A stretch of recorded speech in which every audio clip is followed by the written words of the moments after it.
Сәлеметсіздер ме? Мен Марытбек Аруна.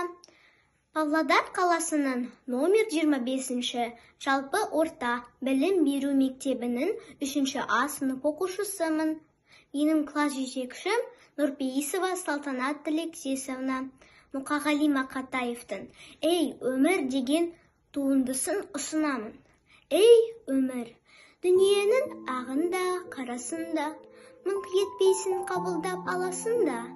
Қарасы мен шаман жоқ таласуға. Ей, өмірім, зымырап барасың ба? Жер мен көктің желпініп арасында. Желгесін, түсесің қара суға. Құйын қуған қанбақтай аласұра. Ей, өмірім, зымырап барасың ба? Мен отырмын теңіздің жағасында. Бересімде жоқ оған аласында. Мені тастап толқындар ағасың ба? Толқынданып өмірім барасың ба? Шан шығарып ізінен құйындаған, барасың ба өмірім қиындаған? Сыйын маған, ей өмір, сыйын маған. Сыйыныңды алам мен сенің бұйырмаған.